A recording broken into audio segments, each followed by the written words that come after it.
Bonjour à tous, ravi de vous retrouver pour ce nouveau numéro des Matins du Sénat, l'émission qui vous plonge au cœur des débats de la Haute Assemblée. Le Sénat a rejeté la semaine dernière une proposition de loi du groupe communiste pour renationaliser les autoroutes. Depuis 2005, les autoroutes sont exploitées sous forme de concessions par 20 sociétés privées et les sénateurs communistes dénoncent les profits exagérés réalisés par ces sociétés concessionnaires. Entre 2009 et 2016, leur chiffre d'affaires a grimpé de 42% et en 10 ans, les tarifs de péage ont augmenté de 20%. Le groupe communiste du Sénat proposait donc que l'État rachète ces concessions. Je vous laisse écouter les débats. Monsieur le Président, Madame la Ministre, Monsieur le rapporteur, mes chers collègues. Il y a quelques années, en février 2014, notre collègue Mireille Schurch présentait ici même une proposition de loi du groupe CRC permettant d'engager la renationalisation des concessions autoroutières. L'ensemble des groupes siégeant sur ces bancs, à l'exception des communistes et des écologistes, avaient alors rejeté ce texte, préférant reporter à plus tard cette question et attendre la fin des concessions, comme l'y a invité d'ailleurs le gouvernement. Cette position s'est révélée non seulement hasardeuse, mais également peu pertinente, car la fin des concessions n'a depuis cessé de s'éloigner.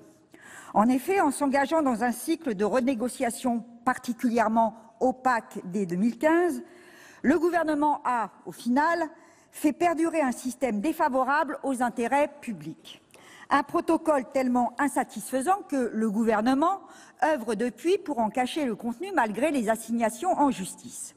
Nous reposons donc, 5 années plus tard, le même débat avec la même proposition de loi, en espérant que la prise de conscience autour de ce scandale d'État aura continué de faire son chemin.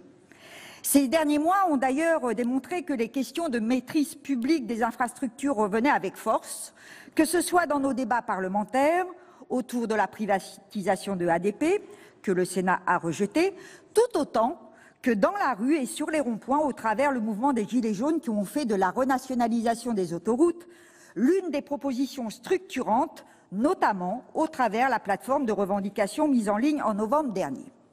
Le fait que ces mouvements aient organisé des initiatives péages gratuits n'est pas non plus anodin, les autoroutes étant devenues l'un des symboles d'un racket organisé sur des usagers captifs avec la complicité, passivité du gouvernement. Il faut dire que la colère est légitime.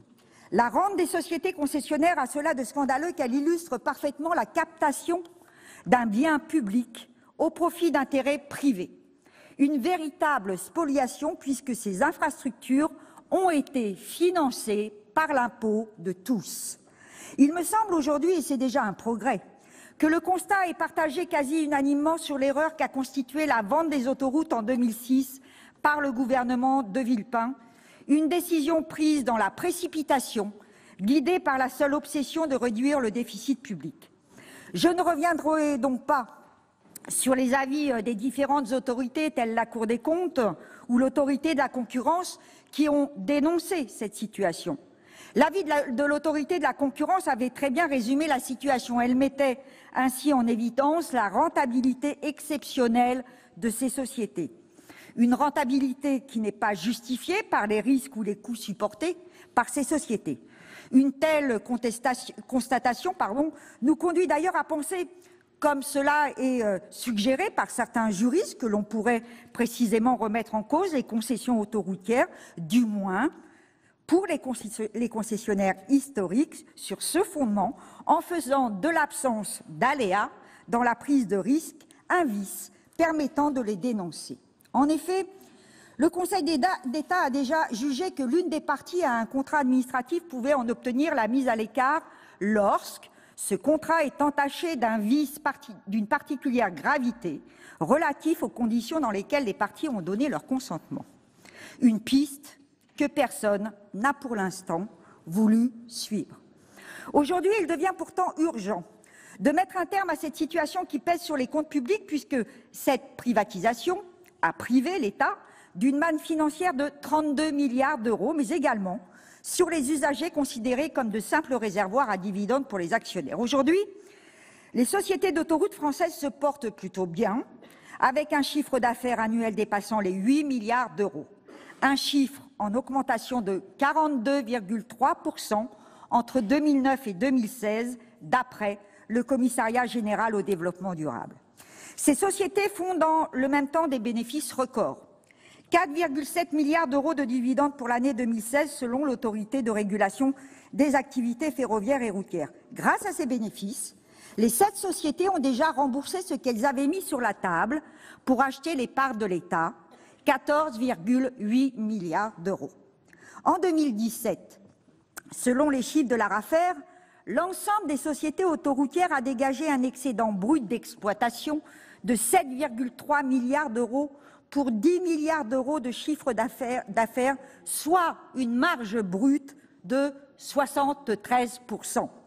Certaines sociétés concessionnaires n'hésitent pas non plus à emprunter pour verser des dividendes. Dans le même temps, les tarifs ont augmenté aux environs de 20% en 10 ans. Face à cette situation et à l'émotion populaire suscitée, le gouvernement, dès 2014, avait engagé une réflexion qui s'est traduite par la renégociation des concessions et la signature d'un protocole d'accord. Un gel des tarifs a ainsi été décidé en 2015, mais la hausse sera simplement reportée sur les années 2019 à 2023. Chaque plan autoroutier adopté par l'exécutif gouvernemental a par ailleurs, et contre toute attente, défini un allongement de la durée des concessions. Le protocole d'accord, signé le 9 avril 2015 par les ministres Ségolène Royal et Emmanuel Macron, prévoit ainsi que les 3,2 milliards d'investissements financés par les sociétés d'autoroutes seront compensés par une prolongation de la durée des concessions de 2 ans et demi en moyenne, certaines concessions étant même prolongées de 5 années. En 2017, des avenants sont signés. Il prévoit 800 millions d'euros d'investissement sur le réseau, moyennant une hausse de 0,4% des péages entre 2018 et 2020 et une participation des collectivités territoriales. Sur ces avenants, les conclusions de l'ARAFER étaient particulièrement éloquentes. En effet, cette autorité chargée de la régulation du secteur indiquait qu'il n'apparaît pas justifié de faire supporter par l'usager de l'autoroute le financement de 23 opérations. Elle indiquait par ailleurs que les augmentations de tarifs de péage prévues excèdent le juste niveau qu'il serait légitime de faire supporter aux usagers. Pourtant, et malgré toutes ces alertes, les tarifs ont encore augmenté au 1er février de 1,9% en moyenne. Comment l'État peut-il rester indifférent à ce racket ? L'intérêt général est bafoué. Nous sommes face à une situation extraordinaire où des inquiétudes se font même jour sur l'incapacité de l'État à défendre ses intérêts et l'intérêt général face au privé.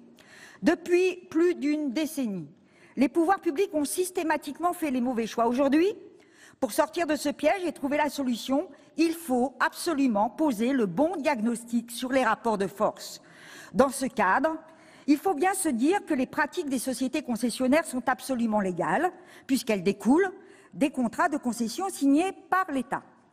En effet, les contrats liant les concessions autoroutières à l'État sont aujourd'hui tellement bien ficelés que l'État reste pieds et mains liés, perdant et incapable d'imposer tout encadrement ou toute révision de ces contrats.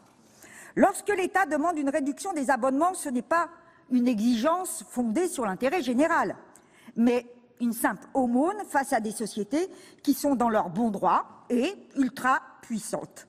Comment s'en satisfaire ? C'est donc bien l'État lui-même qui a organisé volontairement sa propre défaillance et sa capitulation devant les intérêts des géants du BTP.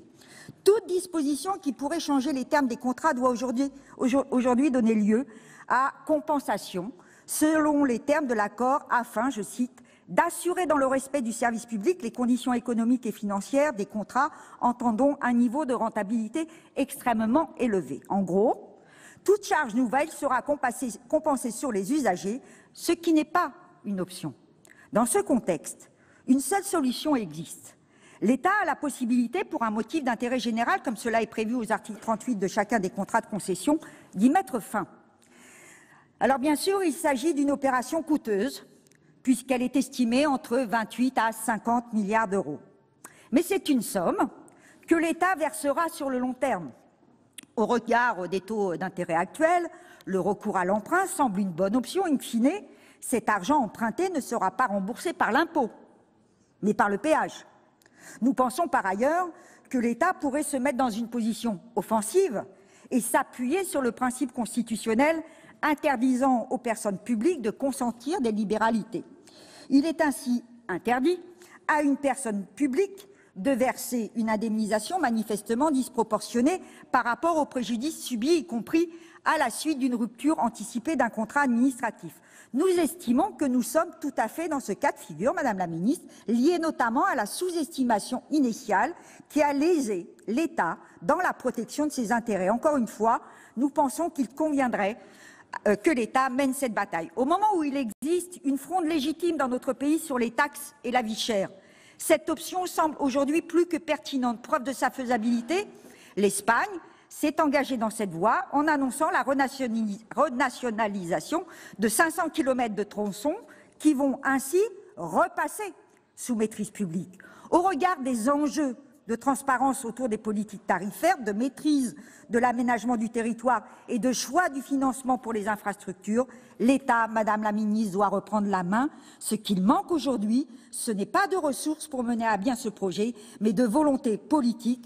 Nous vous invitons donc à adopter ce texte utile et nécessaire pour sauvegarder les intérêts de la nation.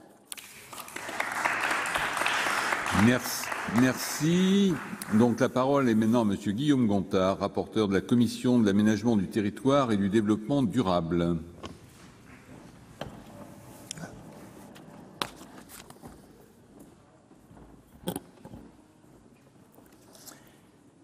Monsieur le Président, Madame la Ministre, mes chers collègues, nous examinons aujourd'hui la proposition de loi relative à la nationalisation des sociétés concessionnaires d'autoroutes et à l'affectation des dividendes à l'Agence de financement des infrastructures de transport de France.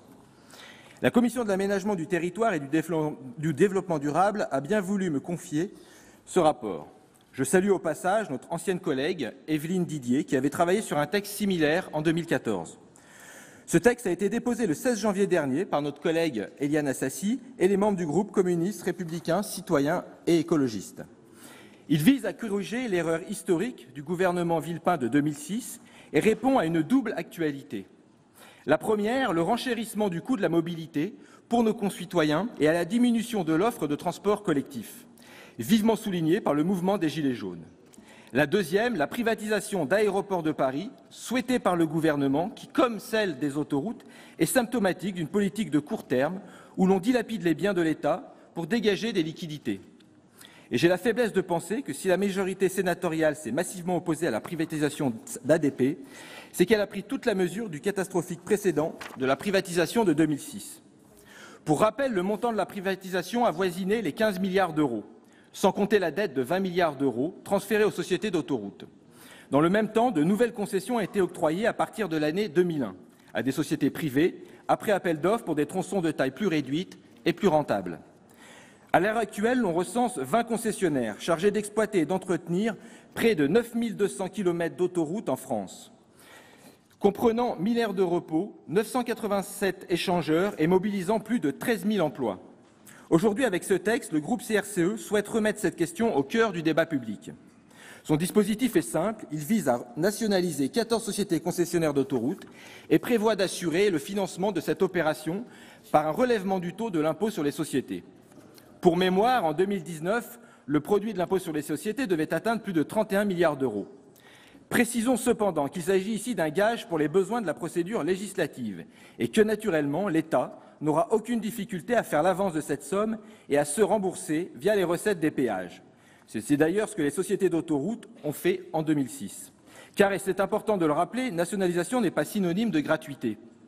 Aussi, je vous présenterai dans un premier temps la position retenue par la Commission de l'aménagement du territoire et du développement durable, avant de vous faire part de 3 remarques générales utiles pour éclairer nos débats. Lors de sa réunion du 20 février dernier, la Commission a souligné l'importance du sujet, qui plus est dans le contexte social actuel, et la nécessité pour l'État d'user de l'ensemble des outils juridiques dont il dispose pour mieux réguler les concessions autoroutières et l'évaluation des tarifs des péages supportés par les usagers. La Commission a toutefois rappelé que la hausse importante des tarifs des péages, constatée au 1er janvier 2019, est le fruit de décisions irresponsables prises par le passé. Ainsi, la ministre de l'Environnement, Ségolène Royal, avait décidé le gel des tarifs en 2015. Mais comme vous l'aviez rappelé en commission, Madame la ministre, les sociétés d'autoroutes ne font rarement de cadeaux. Un rattrapage a été refait sous forme de hausse annuelle plus forte en 2019 jusqu'en 2023, qui représentera au total un surcoût de l'ordre de 500 millions d'euros pour les usagers. Les différentes interventions des commissaires lors de l'examen de la proposition de loi ont ainsi permis de rappeler qu'un groupe de travail avait été constitué sur le sujet en 2014 à l'initiative de la Commission. Coprésidé par messieurs Jean-Jacques Filleul et Louis-Jean de Nicolaï, ce groupe avait notamment suggéré d'avancer sur le chemin d'une reprise en main par l'État des concessions autoroutières, et ça de façon progressive, si les circonstances le justifiaient, plutôt que d'envisager la prise d'un rachat généralisé des concessions évoquées par certains car trop coûteuses. Depuis 2014, les travaux menés par le Parlement et le Gouvernement ont abouti à un renforcement du dispositif législatif de contrôle des sociétés d'autoroutes dans le cadre de la loi du 6 août 2015 pour la croissance, l'activité et l'égalité des chances économiques, désormais inscrit au Code de la voirie routière. La transparence de la régulation du réseau autoroutier concédé demeure toutefois largement perfectible, puisque, à titre d'illustration, la Commission n'a toujours pas pu avoir accès au protocole d'accord conclu sous la houlette de Ségolène Royal et d'Emmanuel Macron en 2015, qui a conduit, entre autres, à un allongement de la durée des concessions jusqu'en 2036, en échange de nouveaux travaux mis à la charge des concessionnaires dans le cadre d'un plan de relance autoroutier de 3,27 milliards d'euros. Le ministère des Finances refuse toujours de communiquer ce document, s'abritant derrière son caractère transactionnel. La question de la communicabilité de ce protocole sera tranchée la semaine prochaine par le Conseil d'État, suite aux démarches d'un citoyen exigeant. Sans préjuger de sa décision, on se contentera de souligner que le 20 février, le rapporteur public du Conseil d'État a conclu au rejet du pourvoi du ministre de l'économie d'alors, M. Emmanuel Macron, et à la communication de l'accord du 9 avril 2015 à M. Raymond Havrier. Lors des auditions que j'ai conduites en tant que rapporteur, j'ai renouvelé cette demande et le même refus, malheureusement, m'a été opposé. C'est, il me semble, inacceptable car il s'agit bien de l'argent du contribuable. Aussi, je souhaiterais que Madame la Ministre nous indique officiellement les raisons qui l'empêchent de transmettre ce protocole, pourtant essentiel au contrôle de l'action du gouvernement confiée au Parlement au terme de la Constitution.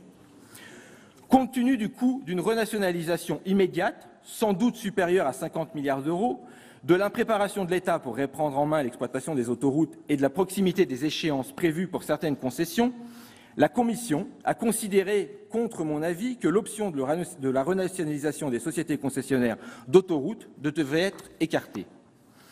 J'en viens maintenant aux 3 remarques évoquées en introduction qui sont essentielles pour la clarté de nos débats. En premier lieu, je considère que l'État s'est lié les mains avec la privatisation, s'enferrant toujours plus dans des montages contractuels complexes. Ainsi, en dépit des mauvaises expériences passées, l'État s'est réengagé en 2017 dans un plan d'investissement autoroutier. Il devait à l'origine s'élever à 900 millions d'euros, recalibré à 700 millions d'euros par l'ARAFER. Aujourd'hui, l'État n'est plus en mesure de défendre ses intérêts patrimoniaux et l'intérêt général, en dehors d'un cadre contractuel qui a à peine évolué depuis le début de la construction des autoroutes en 1955. Deuxième remarque, à mon sens, l'exploitation n'est pas un marché risqué, même si la définition juridique d'une concession implique le contraire.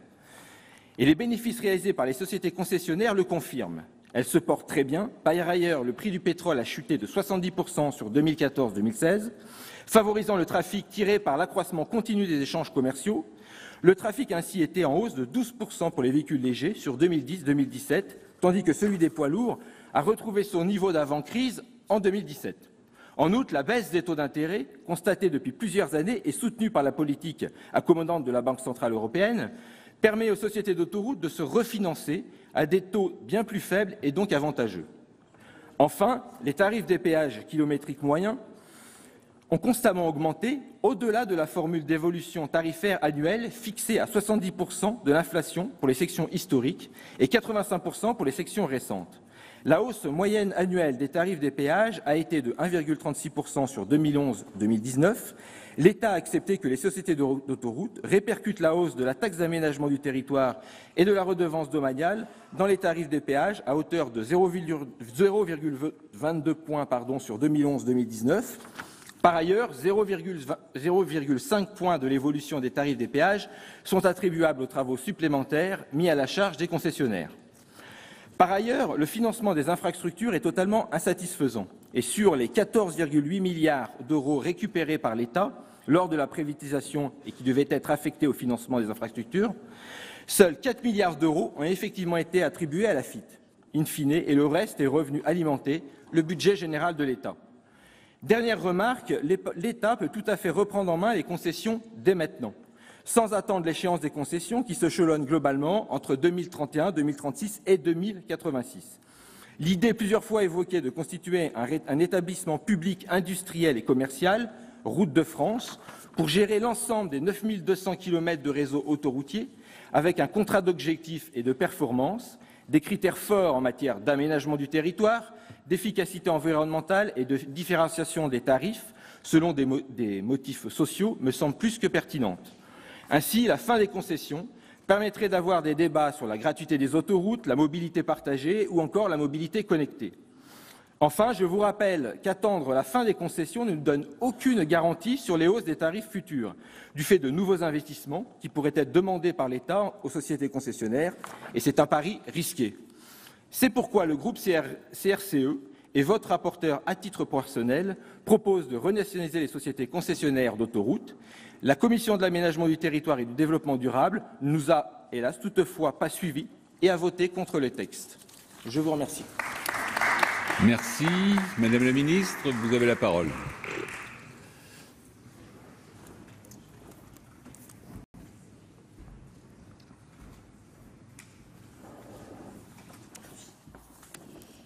Monsieur le Président, Madame la Présidente, Monsieur le rapporteur, Mesdames et Messieurs les sénateurs, je sais que le sujet des concessions d'autoroutes intéresse beaucoup les parlementaires et nos concitoyens, et je suis donc ravie de pouvoir échanger aujourd'hui avec vous sur ce sujet. Concernant le cœur de cette proposition de loi, qui consiste à vouloir nationaliser les autoroutes en rachetant les sociétés concessionnaires, je crois sincèrement que cette option n'est ni envisageable ni souhaitable. Dans l'hypothèse d'un rachat en 2019, l'estimation aboutit à un montant de 45 à 50 milliards d'euros pour l'ensemble des concessions. Je pense que chacun comprendra que nos finances publiques et notre dette ne peuvent pas supporter une telle charge supplémentaire. D'autre part, je vous rappelle que quand la concession arrive à échéance, le concessionnaire doit restituer l'ouvrage en parfait état. Les premières concessions arrivent à échéance en 2031. À l'échelle des durées des concessions, cette date de 2031 est finalement très proche. L'État n'a donc que peu d'intérêt à racheter à un prix exorbitant des concessions dont il commencera à retrouver la pleine propriété dans une dizaine d'années. Le Gouvernement est donc, vous l'aurez compris, défavorable à cette proposition de loi. En revanche, deux sujets méritent d'être évoqués: la relation entre l'État et les sociétés d'autoroutes et la préparation de la fin des concessions. On pourrait dire beaucoup de choses sur les relations entre l'État et les sociétés d'autoroutes. Je commencerai mon propos par un rappel historique et des considérations générales. C'est la loi du 18 avril 1955 qui autorise l'État à créer des sociétés concessionnaires pour la construction et l'exploitation d'infrastructures autoroutières. Ces concessions, il faut le dire, ont permis de développer un réseau de routes très performant, à un rythme de réalisation qui n'aurait probablement pas été possible autrement. N'oublions pas que nous disposons en France d'un réseau autoroutier de plus de 9000 km de voies concédées. Je rappelle qu'au départ, il s'agissait de sociétés pour l'essentiel publiques dont les bénéfices permettaient de financer des investissements dans les transports. Les concessions étaient alors à durée déterminée. Puis, on a largement fait appel à l'adossement, avec notamment la possibilité de financer, l'objectif de financer le développement de liaisons interurbaines moins rentables. L'adossement, dont les effets ont été bénéfiques en termes d'aménagement du territoire, a ainsi eu pour effet d'augmenter la durée des concessions. Historiquement, les sections à péage étaient loin des agglomérations et elles servaient essentiellement aux trajets occasionnels des particuliers et pour les transports de marchandises longue distance. Avec l'extension des agglomérations et les changements de mode de vie, on peut constater que beaucoup de Français sont aujourd'hui amenés à utiliser l'autoroute pour leurs déplacements quotidiens. Cela pose notamment la question de l'acceptabilité de ce modèle d'autoroute à péage pour ce type de trajet. Dans le même temps, le modèle d'une infrastructure financée entièrement par l'usager a aussi un avantage dans un contexte où l'acceptabilité de l'impôt est aussi questionnée. Parlons ensuite de la privatisation des sociétés d'autoroutes en 2005. Si cette décision conduisait par nature à priver l'État des dividendes qui étaient jusque-là affectés aux investissements dans les infrastructures de transport, on peut s'étonner que cette évolution fondamentale n'ait pas été précédée d'une révision de contrat qui, contrairement à ce qu'on observe généralement pour ce qu'on appelle les actifs régulés, et notamment en France pour les aéroports, ne font pas l'objet d'un recalage périodique entre l'autorité concédante et le concessionnaire. Ces contrats conclus entre l'État et des sociétés d'économie mixte qu'il contrôlait alors régissent désormais les relations avec des sociétés cotées dont la logique est nécessairement différente. Je crois que le déséquilibre dans les relations entre l'État et les sociétés concessionnaires d'autoroutes vient de là et explique les questions récurrentes sur les relations entre l'État et les concessionnaires. Cela dit, ce modèle a tout de même évolué, notamment avec l'accroissement de la transparence, suite notamment aux travaux de l'autorité de la concurrence. S'agissant de la transparence des relations contractuelles entre l'État et les sociétés concessionnaires d'autoroutes, vous avez rappelé, monsieur le rapporteur, que depuis la loi du 6 août 2015 pour la croissance, l'activité et l'égalité des chances économiques, depuis cette loi, impose la mise à disposition du public par voie électronique des contrats autoroutiers. Par ailleurs, depuis 2016, l'ARAFER, autorité de régulation sectorielle strictement indépendante, rend des avis publics sur les projets de nouveaux contrats de concession, mais aussi sur tout projet d'avenant ayant une incidence sur les tarifs de péage. La Commission européenne contrôle quant à elle les négociations de contrats ayant pour objet l'allongement de la concession afin de s'assurer du respect du droit communautaire, de la concurrence et de la commande publique. Le Parlement a également vu ses moyens de contrôle, d'évaluation et d'information considérablement renforcés. Depuis l'intervention de la loi du 6 août 2015 précitée, c'est ainsi au législateur qu'il revient désormais d'autoriser l'allongement de la durée de contrat de concession. Par ailleurs, depuis 2009, le Parlement est destinataire chaque année d'un rapport sur l'exécution et le contrôle des contrats de concession d'autoroutes et d'ouvrages d'art, mais aussi d'un rapport sur l'évolution des péages pour chaque exploitant autoroutier. D'autre part, il convient de souligner que, suite à la crise de 2015, s'est opéré un rééquilibrage des relations entre l'État et les sociétés concessionnaires. En effet, un dispositif limitant les surprofits a été, autant que c'était possible, introduit dans les contrats historiques. En cas de surperformance économique sur la période d'allongement du contrat, les tarifs de péage sont revus à la baisse ou la durée de la concession est réduite. L'État peut également récupérer l'avantage financier généré par des décalages dans l'échéancier réel des investissements liés aux nouvelles opérations au regard de l'échéancier des opérations contractualisées. Par ailleurs, des mécanismes d'incitation à la performance sont désormais prévus, notamment une série d'indicateurs dont le non-respect par les sociétés concessionnaires donne lieu à l'application de pénalités financières.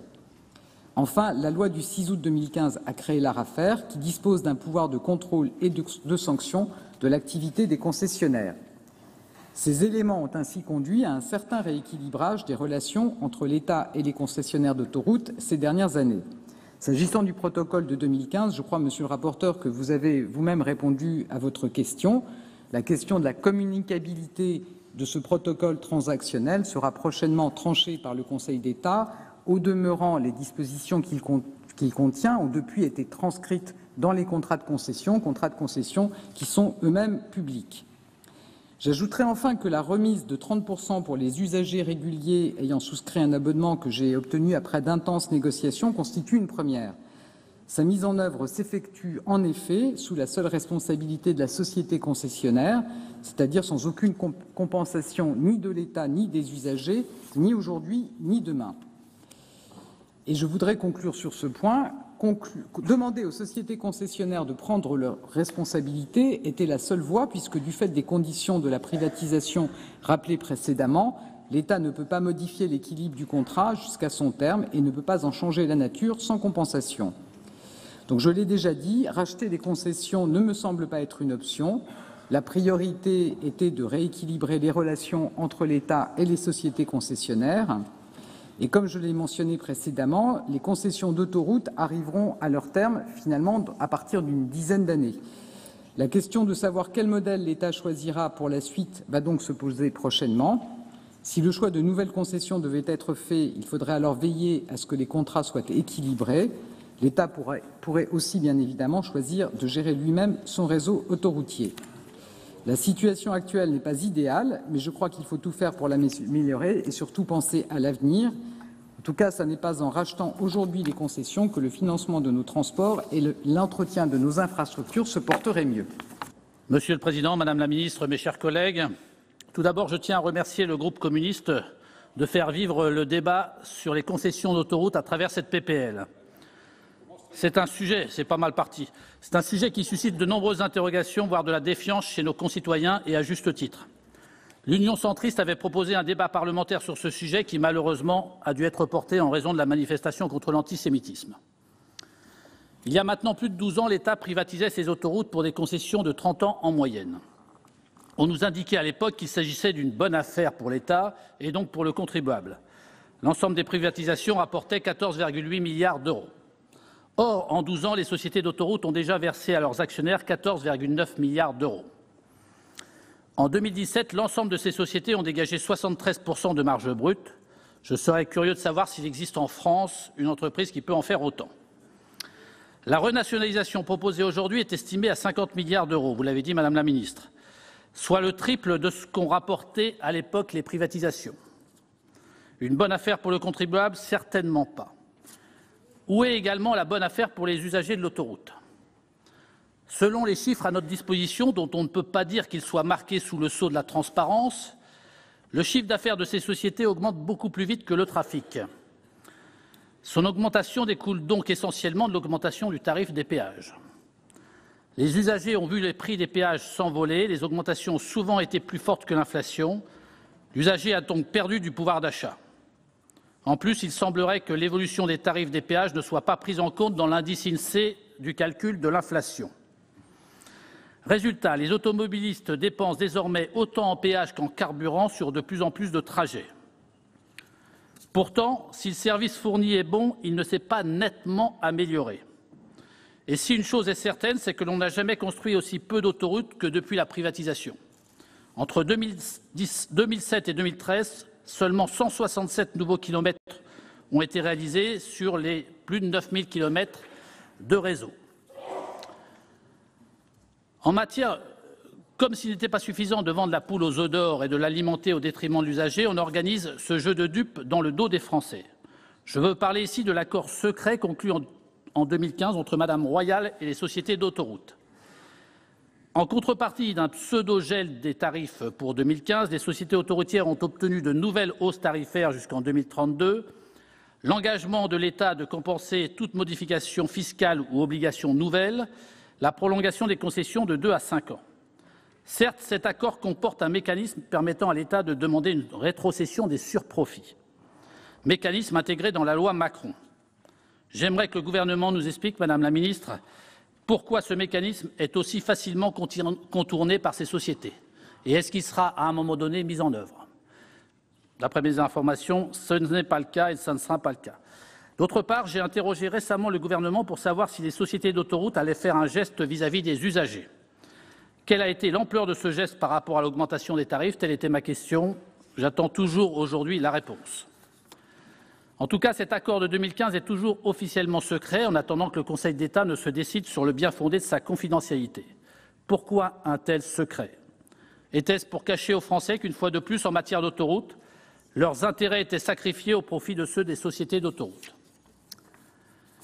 Malgré les lourdes critiques que je viens d'énoncer, une renationalisation anticipée des autoroutes me semble juridiquement dangereuse et très lourde financièrement.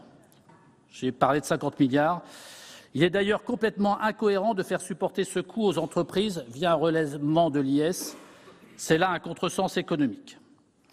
En outre, nous ne sommes pas certains que l'État serait en capacité d'assurer un entretien des autoroutes équivalent à ce qui se fait aujourd'hui. N'oublions pas que les autoroutes sont une des vitrines de la France et que l'État ne se révèle pas souvent bon gestionnaire. Nous continuerons toutefois de demander au gouvernement de faire la lumière sur les relations entre l'État et les sociétés autoroutières Il est temps d'arrêter les accords secrets contre des allègements injustifiés de concessions. Je vous remercie. Monsieur le Président, Madame le Ministre, mes chers collègues, dans un rapport de juillet 2013 portant sur les relations entre l'État et les sociétés concessionnaires d'autoroutes, la Cour des comptes consacrait un chapitre entier à l'insuffisante régulation des hausses de tarifs. Elle relevait notamment que le décret de 1995 relatif au péage autoroutier ne garantissait pas une protection suffisante des intérêts du concédant et des usagers. Elle jugeait par ailleurs que l'État avait accordé aux concessionnaires de compenser par des hausses de tarifs un grand nombre d'investissements de faible ampleur dont l'utilité pour l'usager n'était pas toujours avérée ou qui relevaient de leur obligation normale. Dans un avis du 17 septembre 2014, après avoir constaté que le chiffre d'affaires des sociétés concessionnaires avait augmenté beaucoup plus fortement que la progression du trafic, l'autorité de la concurrence formulait plusieurs préconisations pour une meilleure régulation du secteur, portant notamment sur les modalités de fixation des tarifs de péage et sur une amélioration des conditions de la concurrence dans les appels d'offres pour les travaux de rénovation et d'extension du réseau. Les articles 5 et 6 de la loi du 6 août 2015 pour la croissance, l'activité et l'égalité des chances économiques sont venus renforcer les prérogatives de l'ARAFER sur l'ensemble de ces sujets. En effet, un mécanisme correcteur en cas de bénéfices supérieurs aux estimations a été introduit, s'accompagnant d'une amélioration de la transparence avec la publication des contrats entre l'État et les sociétés d'autoroutes. L'ARAFER a publié en juillet 2018 son rapport annuel sur les marchés et les contrats passés par les sociétés concessionnaires d'autoroutes en 2017, soit la première année de pleine application du nouveau cadre régulatoire. Elle constate que la majorité des achats en montant de sociétés concessionnaires fait aujourd'hui l'objet d'une procédure transparente et objective de mise en concurrence au bénéfice de l'ensemble des opérateurs économiques. Dans son rapport annuel de novembre 2018 sur la synthèse des comptes des concessions autoroutières, l'ARAFER relève, à propos des hausses tarifaires, que l'effet des hausses spécifiques liées à la compensation de la redevance domaniale ou à la compensation d'investissements supplémentaires prévus par les contrats de plan s'est atténué sur la période. Les hausses tarifaires restent toutefois plus dynamiques que l'inflation de référence. Ce rappel historique illustre à quel point il est important de prévoir un cadre régulatoire précis et contraignant concomitamment à la décision de privatiser des actifs publics, ce d'autant plus lorsqu'ils sont en situation de monopole. Alors que l'Assemblée nationale débat en seconde lecture du projet de loi Pacte, je ne saurais qu'attirer l'attention des députés sur le renforcement de la régulation du secteur aérien aux articles 47 et 48 votés par le Sénat à l'initiative du rapporteur Jean-François Husson. Si les dispositions de l'article 48, issues des travaux de l'Assemblée nationale, ont quelque peu renforcé les pouvoirs de l'État à l'occasion de la renégociation de ces contrats ou en leur absence, ceux-ci demeurent insuffisants pour faire prévaloir l'intérêt général en cas de conflit avec le futur propriétaire privé d'Aéroports de Paris. C'est pourquoi le Sénat a donné la possibilité à l'État d'adopter unilatéralement un quasi-contrat de régulation économique en cas de désaccord persistant avec Aéroports de Paris ou encore d'imposer à ADP la réalisation d'investissements nécessaires au respect des obligations de service public. Mes chers collègues, vous aurez compris qu'à l'instar de mon groupe, je vais voter contre cette proposition de loi visant à renationaliser les autoroutes. En effet, laissons au temps le temps de faire son œuvre avant de vouloir à nouveau rebattre les cartes. Le nouveau cadre régulatoire est encore bien récent. Mais cependant, ayons en tête cette expérience au moment où il est envisagé de privatiser d'autres infrastructures de transport. Nous passons à la discussion des articles de la proposition de loi initiale. Et sur l'article 1er, j'ai deux demandes de prise de parole. En premier, Madame Marie-Noëlle Lienemann.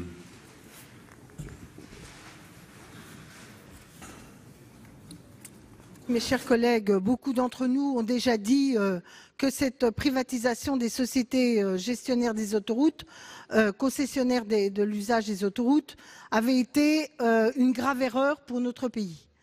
Sous-estimation du prix de vente et non-renégociation des politiques tarifaires.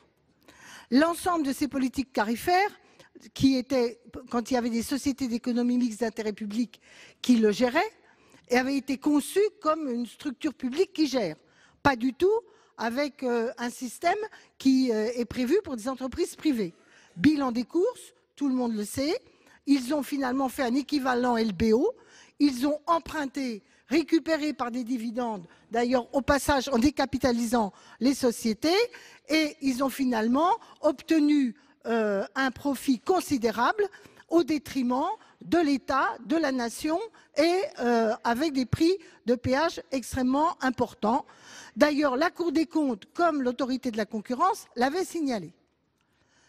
Et on nous dit, c'est pas le moment, ça coûterait trop cher. C'est jamais le moment.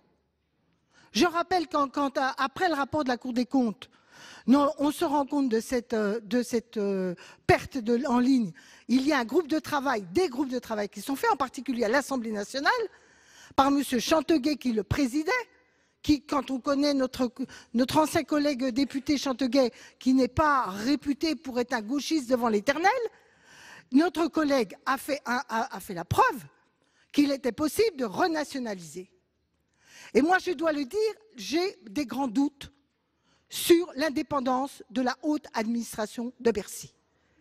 On avait 2 rapports, Cour des comptes, autorité de la concurrence, et Bercy prend comme point d'appui, comme légitimité, le rapport fait par les entreprises elles-mêmes avec le cabinet Deloitte, en disant que la Cour des comptes n'avait rien compris, que l'autorité de la concurrence n'avait rien compris, et que les bons chiffres, c'était ceux que donnaient les grandes entreprises. Alors moi, je veux bien qu'on me dise ça va coûter, etc. On disait déjà que ce n'était pas possible. Parce que quand vous dites que ça coûte 40 milliards, il y a 20 milliards de reprises de dettes qui, de toute façon, devront être payées par quelqu'un, les dettes de l'entreprise. Et alors vous me dites, ce n'est pas le temps. Je n'ai pas le temps de tout reprendre le raisonnement. Je vous dis, vous serez comptable devant les Français dans 10 ans, quand ce sera la fin de la concession, quand vous aurez fait le total de ce que ça a été en surcoût, et que ce surcoût sera supérieur à ce qui aurait été le remboursement de la nationalisation. Vous serez comptable de ce gaspillage d'argent public. Comme nous sommes aujourd'hui comptables de 500 millions d'euros payés par les usagers, simplement parce qu'on voulait, soi-disant, geler les péages en 2015, sachant pertinemment qu'on allait s'en prendre plein après 500 millions de plus payés par les usagers. Chers collègues, merci de conclure. Discrédite le politique. Il faut renationaliser ici et maintenant. Merci. Donc la parole à Monsieur Olivier Jacquin. Monsieur le Président, Madame la Ministre, chers collègues, je tiens à remercier nos collègues.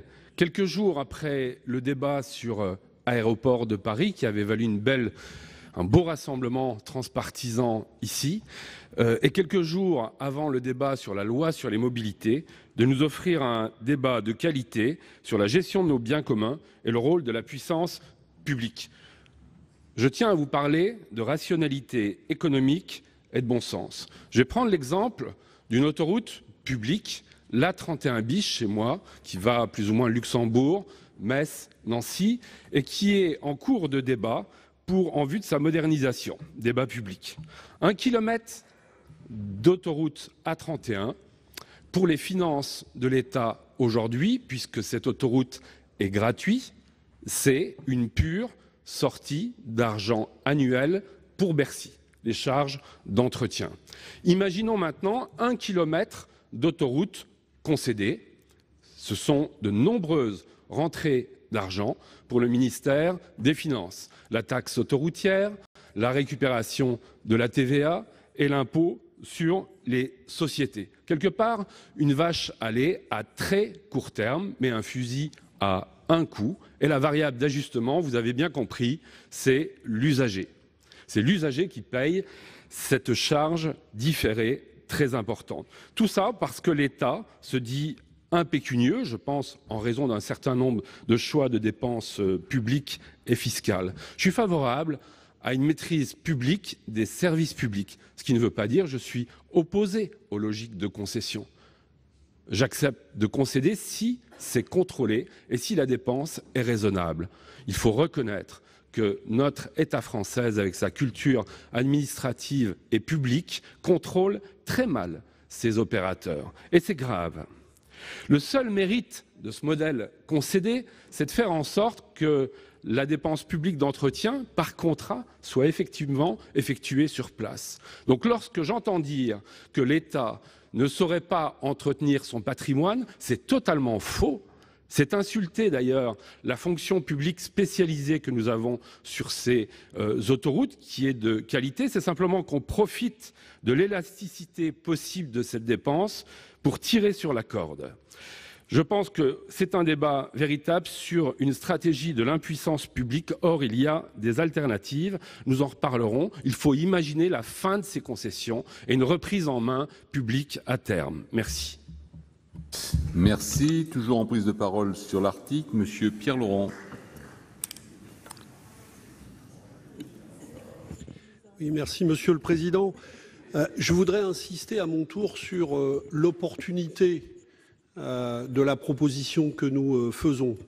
Puisque nous sommes devant un paradoxe. Tout le monde dit qu'il faudra à terme changer les choses, même en allant jusqu'à dire, sur des bancs pourtant opposés aux nôtres sur beaucoup de questions, qu'au terme de cette réflexion, la reprise en main publique pourrait être envisagée. Et elle est, on ne sait pas pourquoi, de manière assez dogmatique, écartée aujourd'hui. Or, nous allons aborder dans quelques jours la loi LOM. Qui peut penser que nous maîtriserons nos politiques de mobilité à l'heure de la nécessaire transition écologique en continuant à écarter de la maîtrise publique des infrastructures aussi majeures? Nous venons de repousser la privatisation d'ADP. Nous discutons aujourd'hui, enfin ici nous venons de la repousser. On ne sait pas comment le débat se terminera. Nous discutons de la maîtrise des autoroutes. Nous avons débattu l'an dernier, dans des conditions où nous ne sommes pas tombés d'accord, de la maîtrise, et en l'occurrence de la non-maîtrise publique, à nos yeux, à terme, du ferroviaire. Mais si on veut conduire des politiques de mobilité à l'heure de la transition écologique, nous ne pourrons pas continuer comme ça à concéder par morceaux la maîtrise publique des infrastructures majeures. Donc la question de la maîtrise publique des autoroutes est une question qui se pose maintenant, qui ne se pose pas dans 10 ans, qui ne se pose pas dans 15 ans. Elle se pose maintenant. Et si la proposition que nous faisons aujourd'hui est écartée, vous verrez qu'elle rebondira dans quelques jours, que ce débat rebondira dans quelques jours quand nous aborderons la loi LOM, et qu'elle rebondira à chaque fois que nous viendrons sur ces questions, parce qu'elle apparaît au final, et finalement de bon sens. Et c'est ceux qui posent cette question comme nous le faisons aujourd'hui, qui posent une question qui devient une question de bon sens.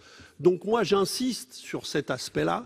Je pense que continuer à repousser le problème à plus tard, c'est prendre le risque d'être à contresens historique par rapport à la question de la maîtrise indispensable et concertée de nos grandes infrastructures de transport pour être à l'heure à la fois de l'égalité devant le droit à la mobilité et à l'heure de la transition écologique. Merci. La parole est à Madame Sophie Taillé-Polian. Merci, Monsieur le Président. Je n'ai à m'exprimer parce que, pour ma part, je considère que cette proposition de loi doit être votée et je la voterai à titre personnel. Parce que ce qui est frappant finalement dans ces débats que nous avons, c'est le fait que beaucoup d'orateurs à la tribune disent les privatisations, elles ont permis d'investir. Et nous ne sommes pas en mesure de dégager aujourd'hui, ni demain, finalement, les capacités de financement qui sont permises parce qu'elles sont inscrites dans les contrats. Le fait de financer tel ou tel contournement, telle ou telle nouvelle infrastructure. Et finalement, c'est cette logique de faire porter l'investissement d'infrastructures publiques par le privé qui nous amène aujourd'hui à la situation que nous décrivons tous comme ubuesque et comme un échec grave. Et cela m'étonnerait, moi je vous le dis, ça m'étonnerait que, au fur et à mesure de la construction des différents budgets, dans le cadre qui est le nôtre aujourd'hui, on n'ait pas à nouveau la tentation d'inscrire, de demander au privé de prendre en charge les investissements et les emprunts qui vont avec pour financer telle ou telle infrastructure dans les années à venir. Et on reviendra dans quelques années et on nous dira « ben non, on a encore prolongé la durée des concessions, mais vous comprenez, il fallait bien financer telle infrastructure ou telle autre. » Et finalement, c'est cette logique-là que nous validons. Et il faut arrêter avec cette logique, car c'est cette logique qui impuissante l'État. Pourquoi ? pour répondre aux indicateurs de dépenses publiques, de dette publique. C'est ce qu'on voit aussi avec ADP. ADP, finalement, c'est un dégonflement artificiel de la dette publique. C'est pour ça qu'on vend ADP aujourd'hui. On va retirer artificiellement le montant qui est mis de côté pour financer soi-disant les investissements. On va l'enlever de la dette maastrichtienne. C'est pour ça qu'on le fait. Et c'est toujours parce que nous avons les yeux fixés sur ces indicateurs que nous prenons des mauvaises décisions. Et nous le voyons ici, nous sommes tous d'accord pour constater que ces décisions sont mauvaises. Et là encore, quand nous avons privatisé les autoroutes, nous avons retiré 19 milliards, nous avons transféré 19 milliards de dettes. Donc il est bien là le sujet. Mais de quelle dette parlons-nous ici? Comme si la dette publique, quand elle s'assoit sur des investissements, des infrastructures, était toujours mauvaise, et que la dette privée, elle était la bonne, alors que c'est elle qui nous a conduits à la crise de 2008. Moi, je pense qu'il faut aujourd'hui renoncer à cette logique, remettre les choses à l'endroit, et c'est pourquoi je soutiens cette proposition de loi. Merci. La parole est à Monsieur Fabien Guay.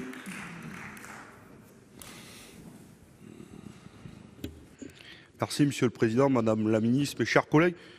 Moi, je crois que dans le temps politique dans lequel nous sommes tous d'accord, et nous y sommes tous confrontés chaque jour, qu'il y a un fossé aujourd'hui entre les citoyens et les élus. Et ils nous disent qu'il faut leur redonner confiance, qu'ils en ont marre des doubles discours. Par exemple, Madame la Ministre, je vous donne un premier exemple, mais comment comprendre qu'une ministre puisse demander au préfet de région de faire une grande concertation sur les travaux du Charles de Gaulle Express et ses impacts sur le RER B, et dans le même temps, signer le papier qui permet de commencer les travaux du Charles de Gaulle Express, alors que la concertation n'est pas finie, et que lorsque des citoyens ou des élus, dont la maire de Mitry-Mory, je dirais, se mobilisent contre le début de ces travaux, la seule réponse du gouvernement, ça soit d'envoyer les CRS. Vous voyez ça, par exemple, ça ne participe pas à recréer du lien et de la confiance. Et puis la deuxième, mes chers collègues, c'est qu'on ne peut pas avoir là aussi de double discours ou des discours à géométrie variable un mois sur l'autre. Par exemple, avec ma collègue Cathy Polia-Pourceau, nous étions tous les deux dans la commission loi Pacte. Et nous avons beaucoup ferraillé, notamment sur la question d'Aéroports de Paris, où une grande majorité d'entre nous, sur la question d'intérêt général, nous avons refusé la privatisation en première lecture.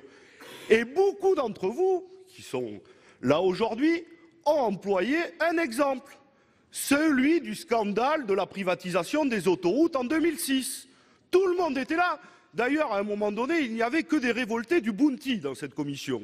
Tout le monde parlait de questions, mais regardez, c'est un scandale ce qu'on a fait avec les autoroutes, refaisons pas la même erreur avec l'aéroport de Paris, refaisons pas la même erreur avec l'aéroport de Toulouse-Blagnac. Bon, nous voilà un mois après, et là, comme par hasard, le ton a changé et les arguments s'inversent. Je pense que là, il y a un problème. Et je finis par vous dire, Madame la Ministre, que les gens en ont marre, en ont tassé. Si vous ne comprenez pas ça, que des intérêts privés s'engraissent sur leur dos année après année, ils disent ça suffit, l'argent des péages pourrait servir à autre chose, notamment pour le développement de nos services publics. Et quand ils disent, surtout quand on voit que c'est Vinci qui gère une partie des concessions et qu'ils regardent maintenant depuis plusieurs semaines que le cadeau pourrait être fait à Vinci d'Aéroports de Paris, franchement, là, ils en auront ras-le-bol. Donc je propose que nous retrouvions tous notre esprit et que nous revenions sur les arguments développés lors de la loi Pacte et que nous votions cette proposition de loi qui est tout à fait de bon sens. Je vous remercie. Merci. La parole est à Monsieur Patrice Joly. Si vous pouvez respecter les uns et les autres le temps de 2 minutes 30. Monsieur le Président, Madame la Ministre, mes chers collègues, pouvons-nous continuer à voir les années passées et les sociétés d'autoroutes continuer à engranger des résultats mirifiques? Ça a été avancé avant moi. 2017, pour les derniers chiffres connus, dans leur globalité, a été une année exceptionnelle, ça a été dit, avec des bénéfices de plus de 3 milliards d'euros, en hausse de 25% par rapport à l'année précédente, et ce qui a permis aux sociétés de servir des dividendes en augmentation de 40% également par rapport à l'année précédente. Des résultats qui nous interpellent, qui interpellent nos concitoyens. En témoignent les actions qui ont été menées au cours de ces dernières semaines autour des autoroutes. Des résultats qui interpellent alors que les tarifs des péages ont encore augmenté. L'existence d'une rente autoroutière est aujourd'hui un fait avéré. Ceci donc atteste un fort décalage entre les tarifs appliqués et les coûts engendrés par le fonctionnement et l'exploitation des autoroutes. Compte tenu du faible niveau de risque lié à l'activité et aux besoins d'investissement, cette rentabilité n'a pas de justification économique et sociale. Vous savez comment on en est arrivé à une telle situation. Cette rente autoroutière met en lumière des carences de gouvernance. Ça a été révélé à diverses occasions, de gouvernance institutionnelle. L'État ne s'étant pas donné les moyens, humains notamment, d'exercer une régulation efficace des concessions autoroutières. De plus, on ne saurait remettre la responsabilité, ça a été dit également avant moi, des gouvernements qui ont négocié cette privatisation à des conditions particulièrement défavorables. La Cour des comptes le rappelait en 2008.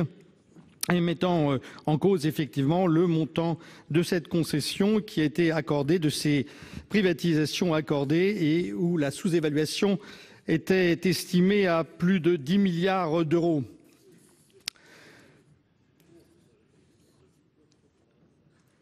Nous ne pouvons pas donc continuer ainsi, je le disais. Il s'agit dans ces conditions désormais d'agir dans l'intérêt de l'État, donc dans l'intérêt des contribuables et des usagers français. Il y a lieu également d'y intégrer les perspectives qui sont devant nous sur le plan des transitions à mettre en place et qui nécessitent une maîtrise des infrastructures, des grandes infrastructures en particulier, que sont les autoroutes. Il y a aussi une opportunité conjoncturelle aujourd'hui, c'est le coût des financements obtenus par l'État sur les marchés financiers, d'une part, et d'autre part, la forte rentabilité, et je le rappelle et je le redis, de ces autoroutes. Il est donc aujourd'hui tout à fait pertinent d'envisager dès maintenant une renationalisation de l'exploitation de ces infrastructures. C'est la raison pour laquelle je voterai à titre personnel cette proposition de loi. Merci. La parole est à monsieur Jean-François Longeot. Oui, merci Monsieur le Président, Madame la Ministre. Je crois qu'il faut, effectivement, nous reconnaissons tous que la négociation a été mal engagée en 2006 et la renégociation en 2015 aussi. Mais je crois qu'il faut quand même qu'on repose un peu les pieds sur terre et qu'on arrête de faire croire un certain nombre de choses. Parce que moi, ce qui me gêne dans ce débat, c'est que, on est en train de faire croire qu'on peut renationaliser, que 50 milliards, c'est rien du tout, on va les trouver comme ça en sortant, là, tout de suite, qu'on n'empruntera pas, donc on ne remboursera pas les emprunts, ou on mettra une taxe sur les sociétés, et il y a encore quelques minutes, aux questions d'actualité, on parlait de l'avenir industriel de la France, allons-y, taxons encore les sociétés. Je pense que ce débat ne doit pas tourner autour de ça, et qu'on va faire croire en plus que si jamais nous renationalisons les autoroutes, eh bien, non seulement on aura effectivement gain de cause, mais on sera en capacité de les entretenir, ce qui n'est pas sûr, on sera en capacité de créer des aires nouvelles, et on sera même en capacité de faire des péages beaucoup moins chers. Non, moi, je pense qu'il faut quand même qu'on reste raisonnable, parce que c'est un peu... Alors, vous avez beau faire signe que non, c'est un tout petit peu quand même ce que moi je ressens, et c'est pour ça que je tenais à intervenir. Je n'ai pas prévu d'intervenir dans ce débat, mais je crois qu'il ne faut pas qu'on donne l'impression que si jamais tous les maux de la terre sur les autoroutes arrivent à cause de la privatisation et que demain, eh bien, tout ira mieux si on renationalise. Je crois qu'il faut rester prudent vis-à-vis de nos concitoyens. Merci. Donc la parole est à monsieur Michel Vaspart. Oui, merci Monsieur le Président. Je ne pensais pas non plus prendre la parole, mais c'est mon collègue Fabien Gay qui me fait la prendre. Je crois que ce n'est pas de même nature ce que nous avons fait dans le cadre de la loi Pacte et la proposition que vous nous faites aujourd'hui. On a reconnu, et nous sommes très nombreux à avoir reconnu ici, que la nationalisation des autoroutes telle qu'elle a été faite a été une faute qui est lourde de conséquences.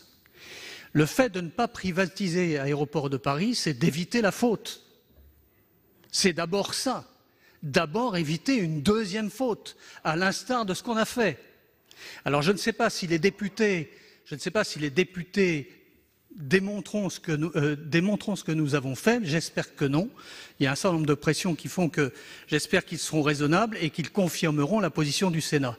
Par contre, comme l'a dit mon collègue, il faut sortir 50 milliards.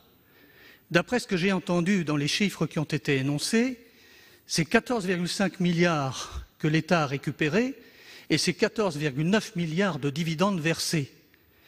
Si nous rachetons 50 milliards, combien d'années faudra-t-il sans augmenter les tarifs pour récupérer la mise?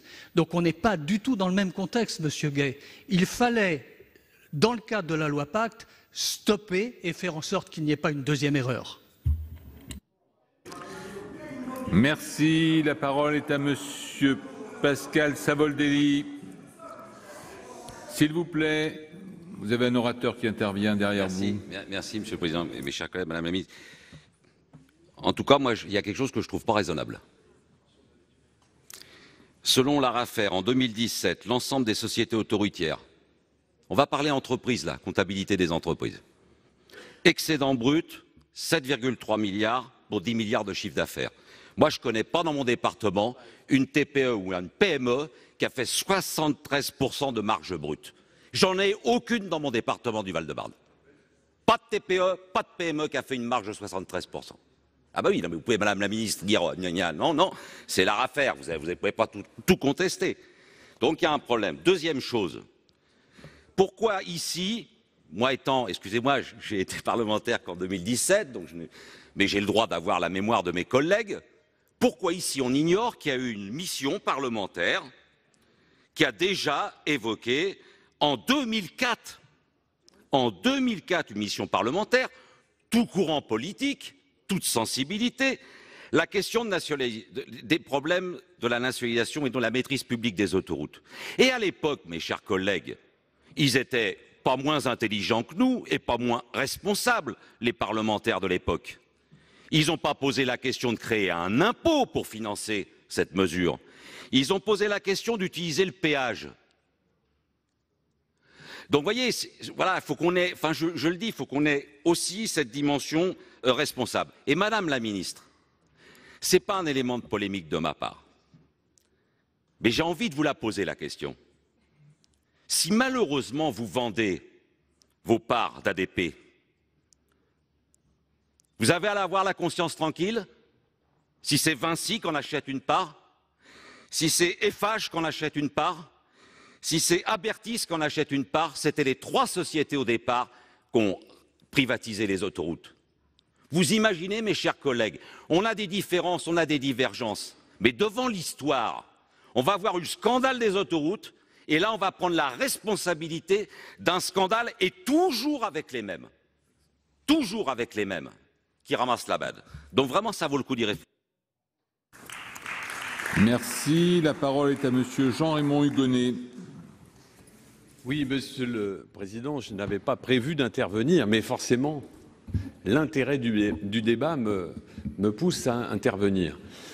Nous avons, puisque j'ai porté la suppression de l'article 44 au moment de l'examen de la loi Pacte, considérant aéroports et la privatisation d'Aéroports de Paris, nous sommes sur des débats qui ont, sur l'ensemble de l'hémicycle, rapproché beaucoup de points de vue. Aujourd'hui, la proposition qui est faite est une proposition jusqu'au boutiste, dont on peut comprendre le ressort principal. Maintenant, ce qui nous importe ici, c'est que ça soit également réaliste. On l'a vu, pour des raisons financières, ça serait particulièrement périlleux. En revanche, ce qui s'est passé, et Madame la Ministre le sait bien, puisque j'ai eu l'occasion avec ma collègue Laure Darcos et d'autres, j'associe également Olivier Léonard qui est ici présent dans l'hémicycle, sur ce sujet même, sous l'œil du président Lagron de l'association de l'A10 gratuite qui est dans les tribunes, de stigmatiser les exagérations qui ont été portées sur la gestion de ces autoroutes, notamment avec la création d'un péage le plus inique qu'il soit sur l'autoroute A10 à 23 km de Paris. Ça s'appelle tout simplement faire un cadeau à une entreprise. Donc, entre la proposition qui nous est faite aujourd'hui, encore une fois, à laquelle je peux m'associer, mais qui est économiquement et mécaniquement jusqu'au boutiste et, à mon sens, pas favorable. Il faut insister sur les dérives et les pointer, ces dérives, parce que celles-ci nous laissaient croire que les entreprises sont toutes puissantes et que l'État ne peut rien faire, comme on nous le dit depuis des années, est insupportable. Voilà la réalité. Merci. La parole est à Monsieur Pierre Medviel. Merci Monsieur le Président. Madame la Ministre, je faisais partie en 2014 du groupe d'études sur la reprise des concessions autoroutières avec Jacques Filleul et Monsieur de Nicolai. Et je voudrais rapporter quelques précisions, notamment à Madame Lindemann, par rapport, puisque nous avions auditionné à l'époque tous les concessionnaires et l'autorité de la concurrence. Participé à cette audition, votre collègue, Madame Didier, et je crois que nous avons quand même tous constaté que l'autorité de la concurrence, qui ne nous avait pas habitués à ça, Monsieur Lasserre notamment, avait produit un rapport clairement à charge. C'est-à-dire qu'ils avaient calculé une rentabilité à l'instant T des concessions autoroutières en occultant le prix de rachat et la reprise de la dette. Alors évidemment, ça fait un scandale. Tout le monde s'est levé, oui, c'est une rentabilité qui est scandaleuse. Mais c'est facile de créer des scandales. Mais à l'époque, une fois que nous avons fait le constat que ce rapport était clairement à charge, qui permettait à Mme Royal d'engager le débat sur la reprise des concessions, on s'est rendu compte que le rapport était falsifié et que les rentabilités à l'époque, parce qu'il faut préciser aussi que l'État touche une redevance sur les autoroutes. Pourquoi ces rallongements de concessions? Parce que l'État n'a pas honoré ses engagements, puisqu'il doit entretenir notamment sur les aires de repos. Donc au lieu d'entretenir, il rallonge les concessions. Donc si on regarde bien, si on remet tous les chiffres sur la table, on n'est pas sur un scandale aussi énorme que ça. On sait que c'est une activité rentable, certes. Oui, mais la Cour des comptes, le rapport de l'autorité de la concurrence a été complètement démonté en commission, je suis désolé. Mais la reculade qu'il y a eu quand même, quand on a calculé le rachat, le prix de rachat avait été fait par un cabinet qui s'appelait Microeconomics, qui portait très bien son nom d'ailleurs, puisqu'il comptait racheter à 30 milliards, revendre à 40. C'est sûr, moi, tout le monde va le faire dans ces conditions. Mais reprenons les chiffres, et surtout 50 milliards d'IS avec l'article 3, je pense que c'est irresponsable. Merci, cher collègue. Madame Éliane Assassi, vous voulez intervenir? Oui, merci, Monsieur le Président. Plusieurs de nos collègues, sur tous les bancs, ont usé de cet argument. C'est trop cher, attendons la fin des concessions. Je le répète, Madame la Ministre et chers collègues, nous répondons faux. Ce n'est pas vrai. Donc, effectivement, ce rachat aurait un coût. Mais comme je l'ai dit, celui-ci, d'une part, pourrait se négocier, y compris, Madame la Ministre, devant les tribunaux, pour dénoncer des contrats viciés et déséquilibrés. Mais quand bien même il faudrait réinvestir, la puissance publique peut s'en donner les moyens, y compris parce que ce sont les péages qui financeront le remboursement de cet emprunt. Mais mes chers collègues, quand même, nous trouvons 40 milliards cette année pour le CICE et vous nous dites aujourd'hui qu'on ne serait pas capable d'avoir 50 milliards, de trouver 50 milliards pour racheter les concessions autoroutières. Mais c'est une blague. C'est une blague. Vous n'avez pas posé toutes ces questions au moment du CICE.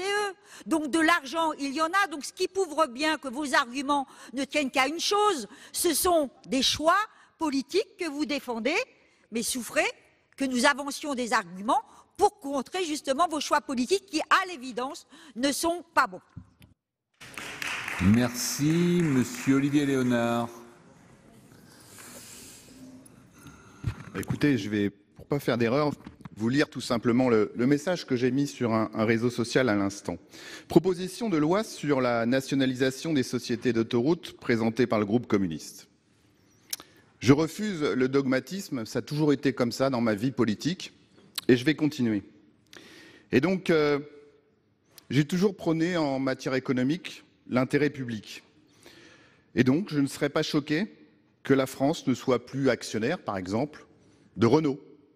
On doit être le seul groupe automobile mondial à être détenu, finalement, par l'État, en tout cas pour partie. Par contre, un réseau autoroutier me paraît beaucoup plus proche d'un intérêt public, rentable au demeurant. Je le reconnais, les signatures des contrats de concession ont été tellement favorables aux entreprises que la nationalisation est complexe techniquement.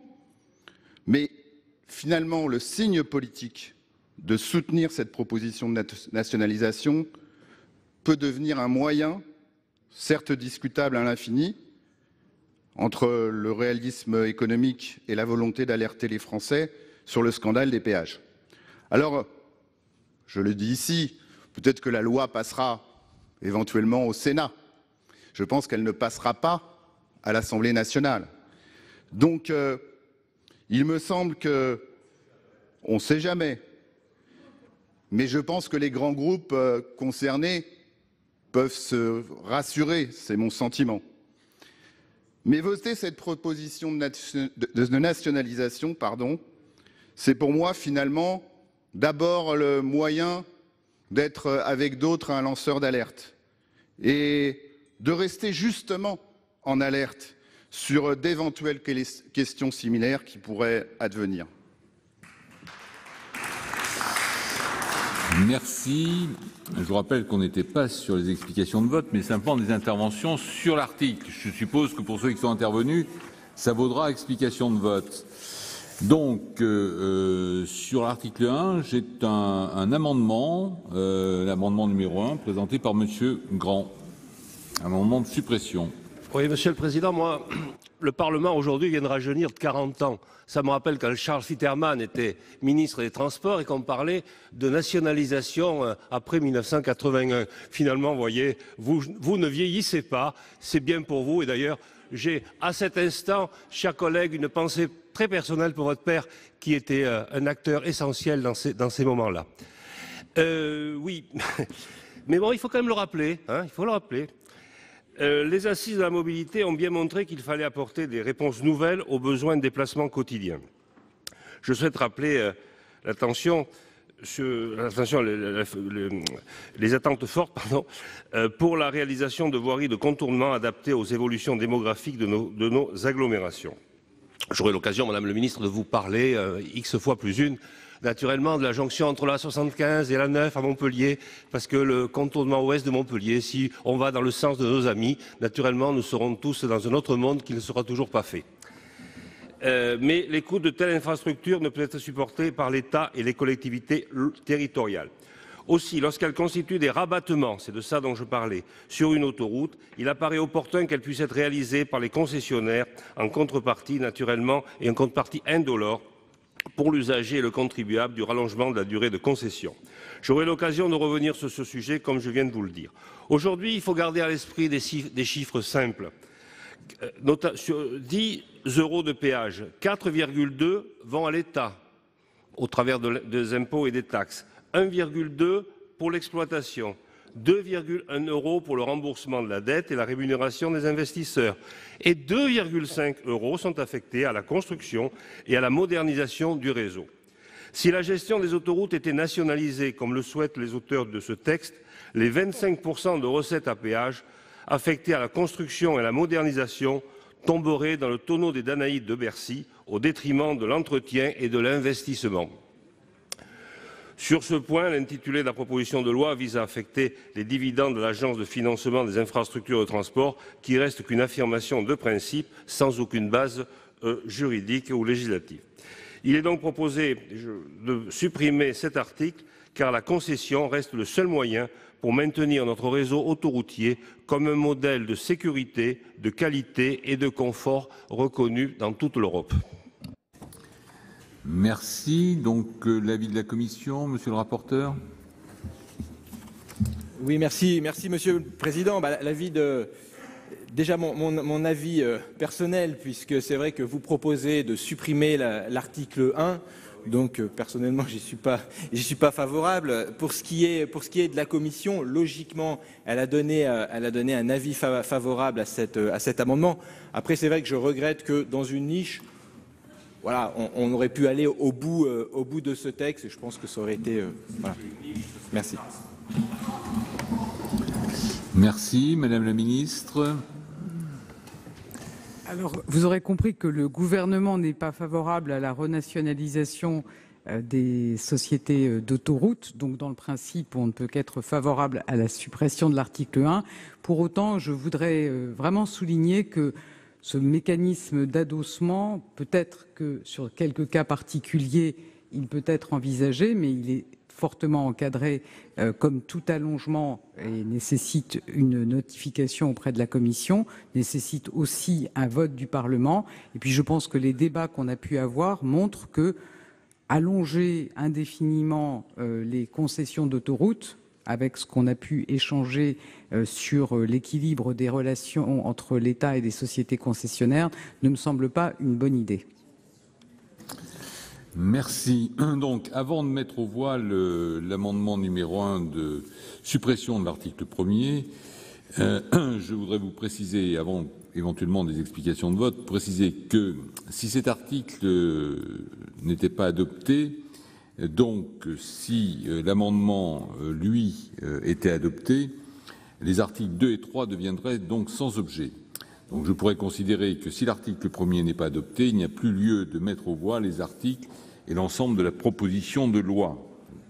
Il n'y aura donc pas d'explication de vote sur les articles et sur l'ensemble. Tout se fait sur l'amendement que je vais mettre aux voix, mais j'ai des demandes d'explication de vote. Monsieur Olivier Jacquin. Oui, je voudrais réagir aux propos de mon collègue Monsieur Grand et peut-être envoyer à cet endroit un salut amical à Evelyne Didier, qui est une sénatrice appréciée, je crois, ici et reconnue pour ses compétences. Elle est de mon département. Elle était également dans la commission aménagement du territoire. Si elle nous regarde sur Public Sénat, son sang doit bouillir, je pense, d'entendre ce que nous entendons sur la puissance publique. Je ne partage pas votre avis que la puissance publique ne saurait supporter des investissements importants. L'union fait la force et nous sommes capables de supporter des investissements d'ampleur.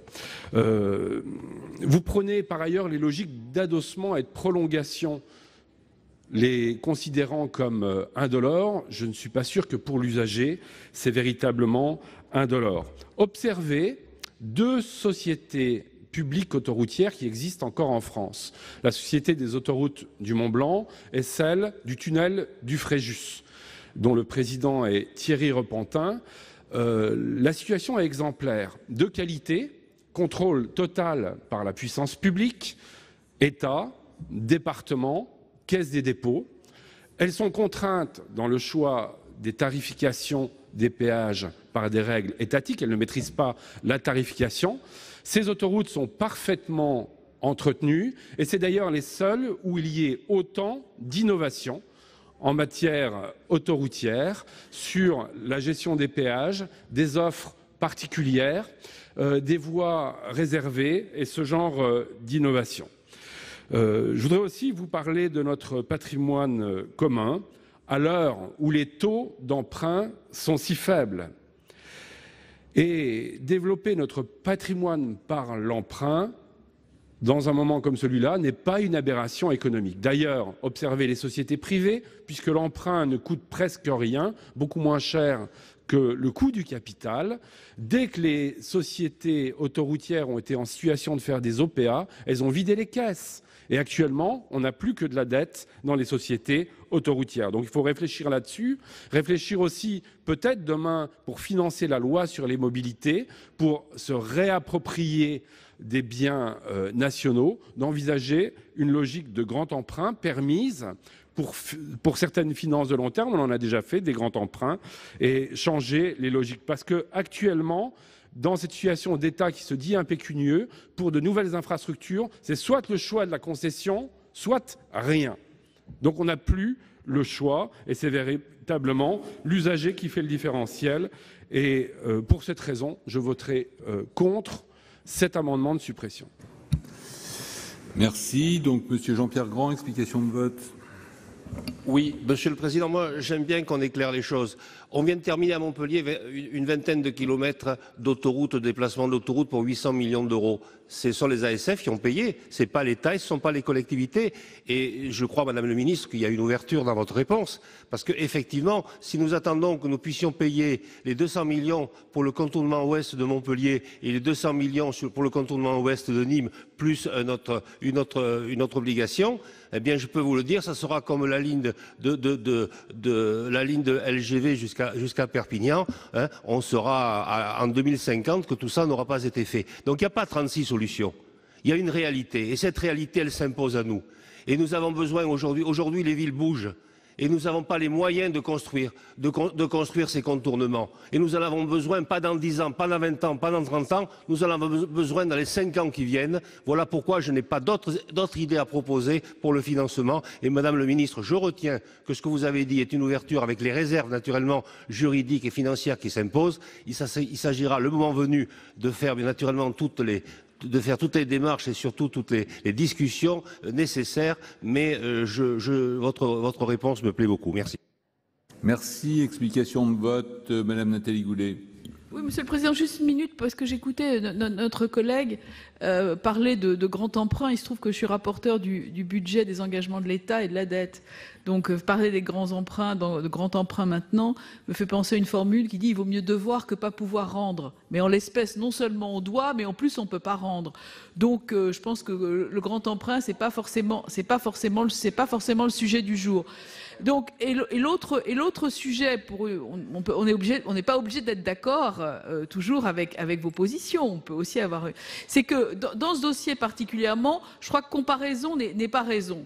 Je veux bien admettre qu'il y a eu des erreurs, et il y en a eu sur la privatisation des autoroutes. Néanmoins, la solution que vous proposez me semble pas la bonne, et je voterai l'amendement de notre collègue Grand. Merci. Monsieur Sébastien Meurant pour l'explication de vote. Merci Monsieur le Président, Madame le Ministre, mes chers collègues. Très rapidement, moi je ne serais pas loin de penser comme vous que les autoroutes sont un bien commun. Mais il y a quand même un principe de réalité. Et aujourd'hui, le principe de réalité fait que l'État est incapable de développer ses investissements et ne serait-ce que d'entretenir aujourd'hui nos autoroutes. On voit bien la différence entre les autoroutes qui sont concédées et les autoroutes qui sont gérées par l'État. Je viens d'un département, le 95, vous a pas échappé que le pont de Gennevilliers, par défaut d'entretien, a été fermé pendant quelques jours, provoquant des embouteillages monstres. Et on voit très nettement, malheureusement, je le regrette, que l'entretien de ces autoroutes laisse à désirer. Donc, si dans un monde parfait, je serais tout à fait d'accord pour qu'on puisse renationaliser, aujourd'hui, la réalité fait que l'État est incapable. Alors ça, comment ça devrait fonctionner? C'est la vraie question qu'on pourrait poser à Madame le Ministre. En tout cas, évidemment, je serais d'accord avec mon collègue Grand. Merci. Madame Laurence Cohen. Oui, pour quelques minutes, enfin même pas tout le temps, mais moi je suis quand même très dubitative sur les arguments que nous opposent nos collègues pour justifier le vote de l'amendement. Je trouve qu'Eliane Assassi l'a fort bien démontré, c'est une histoire de choix politique. Le CICE, c'est 2 fois 20 milliards, ça fait 40 milliards. Donc quand on veut, on peut. Alors ne pas dire que l'État est impuissant, que l'État n'a pas d'argent. C'est une volonté politique de la part du gouvernement de ne pas mobiliser l'argent pour faire les choix que nous proposons. Donc voilà. Après, on les assume. Vous avez raison, ma chère collègue, on peut ne pas être d'accord. Mais quand vous dites que vous n'êtes pas pour cette solution-là, alors vous êtes pour quelle solution? Continuer finalement à accepter les choses, c'est une vue à court terme qui dessert l'intérêt des usagers. Donc voilà, je ne serai pas plus longue, mais mesurons bien quand même la réalité des choix politiques que nous devons faire et arrêtons de dire que les caisses sont vides. Elles ne sont pas vides pour tout le monde. Merci. Madame Marie-Noëlle Lienemann.